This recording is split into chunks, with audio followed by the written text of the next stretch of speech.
Just after midnight, October 25, 1944.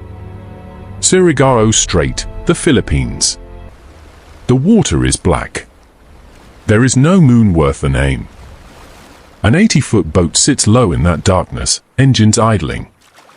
It is built of plywood. Its tanks are full of high-octane gasoline. And out of the black ahead, filling the whole horizon, comes the bow of a Japanese battleship. The young American on that plywood deck is not there to sink that ship. He can't. In a few minutes, he will fire his torpedoes, and nearly every one of them will miss. 30 miles behind him, in a silent line, wait 6 American battleships. Every heavy gun aboard them trained down the throat of that strait. So here is the question worth asking. Why did the United States Navy send the flimsiest thing it owned out in front? Ahead of the battleships. Ahead of everything. Because the admiral commanding those battleships was carrying a problem that almost nobody talks about. For 14 hours, he had been blind. He was dangerously low on shells. And the outcome of the last great battle these steel giants would ever fight, the last time they would ever face each other, gun against gun, was about to come down to whether a handful of men in wooden boats could do the one job they were truly sent out to do. It was not to win. It was something else. Tonight, we find out what. You clicked on a title that sounds like a contradiction, The Boats That Won the Last Battleship Battle, without sinking a thing. That is not a trick. That is the actual history, and it is stranger than the headline. This is not another retelling of a famous battle. This is the story of a decision that looks insane on its face, made by one of the most powerful commanders afloat, and the reason it was the only correct decision he could have made. The battle is Surigao Strait. The last time in the history of the world that battleships would ever fight each other. But the real story is not the big guns. It is the thing the Navy sent out in front of them. The thing it trusted most. The thing it spent the least on. So the question that has to be answered is this: what were those wooden boats actually there to do? Every layer of the plan that followed, the destroyers, the cruisers, the 6 battleships, depended on the answer. And the man who built the plan was standing in the dark, waiting, with everything riding on a handful of boats he could not even see. Aboard the heavy cruiser Louisville, a stocky, plain-spoken man named Jesse Oldendorf stood in the dark and did the hardest thing a commander is ever asked to do. He waited. Waiting does not come naturally to a fighting commander. Every hour in the dark with no word of the enemy works on a man. But Oldendorf had built something that would only work if he let the enemy come all the way inside it. Spring it too early, and the whole thing was ruined. The men who served under him called him Ollie. He was 57 years old. An Annapolis man, class of 1909. And on this night he held in his hands one of the most powerful surface forces afloat. 6 battleships. Cruisers on both flanks. Nearly 30 destroyers. A wall of steel drawn straight across the northern mouth of Surigao Strait, blocking the door to Leyte Gulf. He had chosen his ground with care. Surigao Strait is a long, narrow funnel of water. A fleet coming up it from the south has nowhere to spread out. It is squeezed into a column, one ship following another, forced to come at you bow first through water barely wide enough to pass.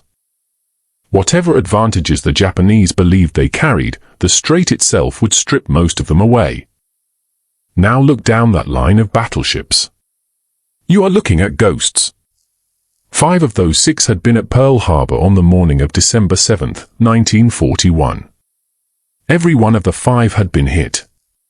West Virginia had been torpedoed and had gone down at her moorings in the mud of Battleship Row. California had settled into that same harbor bottom. Tennessee, Maryland, Pennsylvania, every one of them had felt the fire of that Sunday morning. They had been raised, patched, rebuilt, and sent back out to sea. Only the 6th, Mississippi, had missed Pearl Harbor. She had spent that terrible morning far away on escort duty up near Iceland. Now the 5 that had been left burning were back. and the enemy that had burned them was coming up the strait in the dark to meet them. But here is the trouble Oldendorf had. And it was a bad one. He could not see. The 7th Fleet carried no aircraft trained and equipped to search the water at night. The one night carrier in the whole theater, Independence, had been pulled far to the north hours before, chasing a different Japanese fleet with Admiral Halsey. That single decision carried Oldendorf's eyes in the sky clean over the horizon and left him standing in the dark. He sat there with the mightiest guns in the ocean and no reliable idea where his enemy was. His last confirmed word on the position of the Japanese force had come in around 10 o'clock the previous morning. 14 hours had gone by since then. 14 hours of nothing. And behind him, in the Gulf, lay the reason all of it mattered. Hundreds of ships. The transports and the landing craft that had carried an army to the Philippines. Thousands of men still aboard them. If the Japanese battle fleet broke through the strait in the dark, it would come out into that crowded anchorage like wolves into a pen. There was a second weight on him, heavier than the first, and he carried it almost alone. He was running out of ammunition. For days his battleships had been hammering the beaches of Leyte, softening the ground for the soldiers going ashore. That is what these old ships had become, bombardment vessels, floating artillery. Days of that work had run their magazines low. And the heavy armor-piercing shells a man needs to fight another battleship were the ones in shortest supply. Now, with a fresh enemy battle fleet bearing down through the night, Oldendorf did not have the shells to throw away on guesswork. He could not open up blindly and hope. If he wasted his fire, his own giants might be caught short, outgunned by antiques, sunk for the want of shells. To make every round count, he needed to know exactly where the enemy was. Exactly when. Exactly on what heading. The most powerful admiral on the water that night was blind and low on shells. And the only thing he had left to find his enemy with was the cheapest, thinnest, most fragile thing in his entire command. There is a line Oldendorf gave afterward that tells you the kind of man he was. He had been asked, in so many words, whether it was quite fair to set such a trap for a weaker enemy. His answer had no softness in it at all. He had no intention of giving the other man an even break.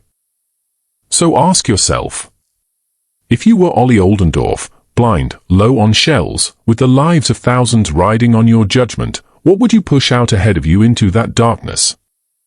Picture the thing Oldendorf pushed out in front of his fleet. Put your hand on one. A PT boat was a little under 80 feet of plywood. Not steel. Wood. 2 layers of mahogany planking with a skin of glue and canvas between them. 3 aircraft engines crammed into the hull, and thousands of gallons of high-octane aviation gasoline riding right there with the crew. A machine built to be fast and cheap, and if it came to it, easily replaced.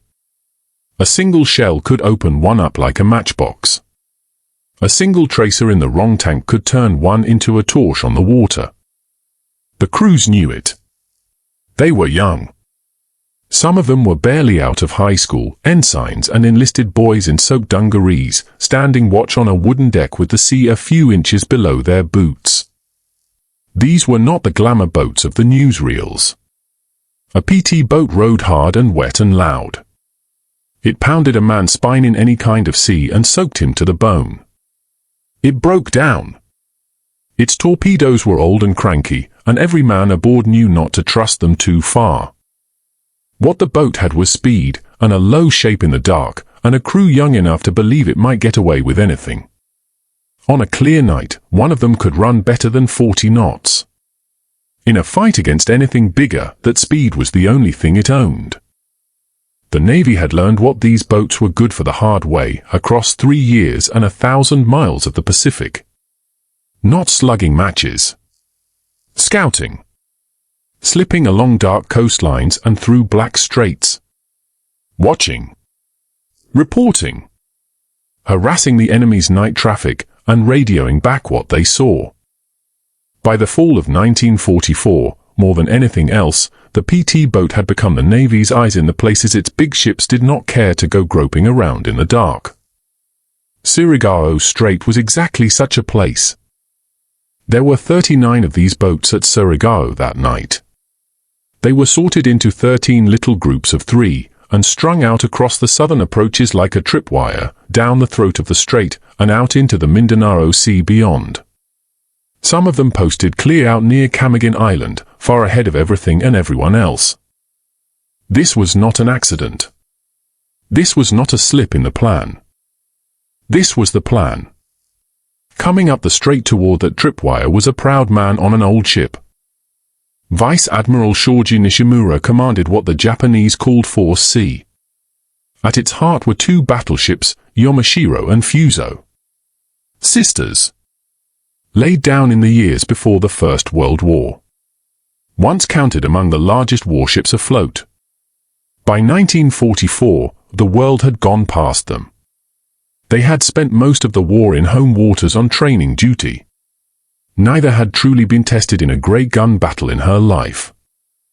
With them came the heavy cruiser Mogami and a screen of destroyers. These were not weak ships in the way the Plywood boats were weak. Each of the 2 battleships carried a dozen 14-inch guns, and armor a foot thick in places. 30 years before, they had been the pride of a rising navy. But they were slow, and they were old, and the kind of war they had been built to fight had died a generation before this one.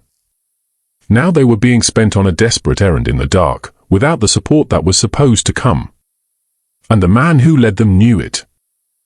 Nishimura's orders were one piece of a larger design. While the main Japanese force came down from the north, his ships would slip up through Surigao Strait in the night and burst into Leyte Gulf at dawn, straight into the soft belly of the American invasion. The transports. The landing ships. The men. It was a plan that needed 2 things above everything. Surprise. And support. By the evening of October 24th, Nishimura had lost both. It had started that morning. Not long after 9 o'clock, planes from the American carriers had come down out of the sky and worked his force over in the Sulu Sea. A bomb burst on Fuso's stern and swept away her floatplanes. Another smashed a forward gun turret on the destroyer Shiga. Neither ship was hurt badly enough to fall out. But the meaning was plain as day. The Americans knew he was coming. They knew his strength. They knew his road. There would be no dawn surprise. And then, around 6:30 that evening, a message reached him from the north. The main force, the one that was meant to come charging in beside him and share the killing, had been battered from the air and thrown badly behind schedule. It was not coming. Not in time. Perhaps not at all. He was going in alone. And here is what he did with that knowledge. Nothing. He did not slow. He did not turn aside. A short while later, another order came down from the very top of the Japanese command, meant for every ship in the operation. All forces would dash to the attack. If Nishimura had wanted a reason to keep going, he had just been handed one. He took it. He held his course, and he held his speed, straight for the strait where 6 American battleships stood waiting in the dark. We cannot climb inside his mind. Nishimura would not live through that night to tell anyone what he was thinking, and it does no honest man any good to pretend otherwise. What we have is what he did. And what he did was keep going. Sometime after his ships first tangled with the Americans in the dark, he sent a signal back to the other Japanese commanders. In it, he reported that he was advancing as scheduled, while destroying the enemy torpedo boats in his path. Sit with that a moment. He believed the little boats were nothing. Nuisances. Insects to be brushed off his bow while he pressed on toward the real prize. He was sweeping them aside, and telling his superiors he was winning. He did not understand what those boats were doing. They were not there to stop him. They could never have stopped him. The proud admiral steamed toward the guns, certain he was clearing the road. And 30 miles ahead of him, on a plywood deck, a young man was about to catch him on a radar screen. Out on the tripwire, the waiting had turned strange. A squall was building to the south. And ahead of the rain came something the older hands had seen only a few times in their lives. St. Elmo's fire. The gun barrels and the radio antennas on the wooden boats began to glow and crackle with pale blue light, thin streamers of static climbing off the metal into the dark. Then a flash of lightning lit the water. And on one of the boats, a young officer named Terry Chambers saw them. A column of warships. Hard black shapes coming on, headed straight up the strait toward the waiting fleet. The time was 36 minutes past 10 o'clock on the night of the 24th. On PT-131, an ensign named Peter Gadd was bent over a radar set, a piece of equipment about as dependable as the weather, when the screen bloomed with returns. Big ones. Solid. Closing. His was the first American contact of the entire battle. The Mosquito had spotted the mountain.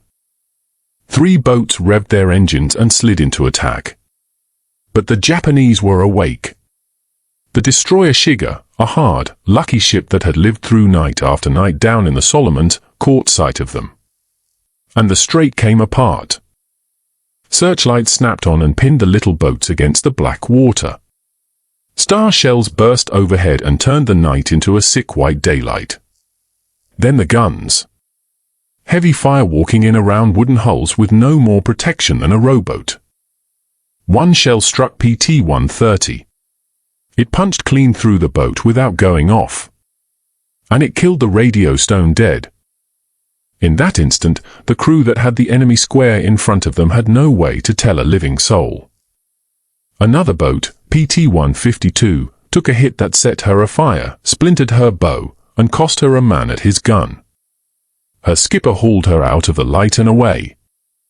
And it was not only those 3 boats. Farther up the line, section after section took its turn. Another group, led by a young lieutenant named Dwight Owen, came in on the column near midnight and loosed its torpedoes before the searchlights ran the boats off. One of their little 40mm guns shot out an enemy light as they went. Each section did the same thing in its turn. Coming out of the dark. Fire. Get caught in the light. Take the enemy's fire. Break away behind smoke. And every time, if the radio still lived, send the word back up the line. Now hold on the boat that could not speak. PT-130 had the contact and no radio. So her skipper did the only thing left to him. He drove his shot-up boat across the water to the next group, found PT-127, and passed the word by voice. The position. The course. The size of the thing that was coming. PT-127 got it onto the air. From there it went to the little tender Wachapreek. And from the tender, it climbed the chain. Up and up, until it reached the flagship. Aboard Louisville, Jesse Oldendorf received it at 26 minutes past midnight. That message, handed off in the dark from a wounded boat, to another boat, to a tender, to a cruiser, was the first solid word he had gotten on his enemy's position in 14 hours. His eyes had just opened. Now you can see the answer beginning to form. But before it lands, look at what had to happen for that single message to exist. A boat with its radio shot dead. A skipper who chose to run through gunfire instead of running away. A second boat that caught the word and put it on the air. A tender that passed it up the chain. A cruiser that received it at the exact minute the trap needed it. One broken link in that handoff, and the most powerful admiral on the water stays blind. And a blind admiral, low on shells, with thousands of men at his back, that is not a battle. That is a disaster waiting for a door to open. Nishimura, meanwhile, still believed he was winning. He was advancing as scheduled. He was sweeping the little boats aside. He did not understand that he had just been marked. Because now Oldendorf had what he needed. and the machine he had built began to close. He had laid it out in layers, and each layer had a job. Out front, the boats that had found the enemy and passed him back. Behind them, the destroyers, coiled on both flanks with their torpedoes. Behind the destroyers, the cruisers. And behind everything, drawn across the top of the strait, the battle line. The wall he would swing shut across the enemy's road. The destroyers went in first. Captain Jesse Coward knew exactly what the Japanese could do in the dark. He had fought them at night down in the Solomons, and he had seen what their long torpedoes could do to a manned ship. He had no intention of being on the wrong end of that again. His destroyers slid down the flanks of the strait, held their fire, closed the range until they were nearly on top of the enemy column, and only then loosed their torpedoes, before the Japanese fully grasped they were there. Then they swung hard away, and ran for their own smoke. Behind Coward came more destroyer attacks off the right flank, then the left. One squadron after another, sliding in to fling their torpedoes and slide back out, worrying the Japanese column from both sides at once, wearing it down before it ever reached the guns. And still the Japanese came on. Past the wooden boats. Through the destroyers' torpedoes. Into the cruiser line, 8 ships, American and Australian, that opened up now with a fast, hammering fire. One more layer of the trap folding shut. By the time Nishimura's flagship neared the head of the strait, she had been shot at by very nearly everything the 7th Fleet owned. Everything except the biggest guns of all. Those were still waiting. Fuso was struck. Torpedoes tore into the old battleship and left her crippled and slowing, falling out of the fight. She did not blow apart in some great burst of fire. She took her wounds, dropped out of line, burned, and in her own time, she went down. One of the 2 Japanese battleships was finished, and the American battle line had not yet fired a single shot. That left Yamashiro, Nishimura's flagship, pressing on up the strait, straight into the top of the trap. What happened next had a name that any old sailor would know. Crossing the T. The enemy comes on in a column, able to answer with only his forward guns. While your line sits square across the head of that column and brings every gun you own to bear. It is the oldest dream in naval gunnery. And it almost never happens. It happened that night. For the last time in the history of the world, it happened. No fleet has done it since. And this is where the story turns on a detail most people never hear. You might picture all 6 battleships thundering as one. They did not. Only 3 of them could truly see in that blackness.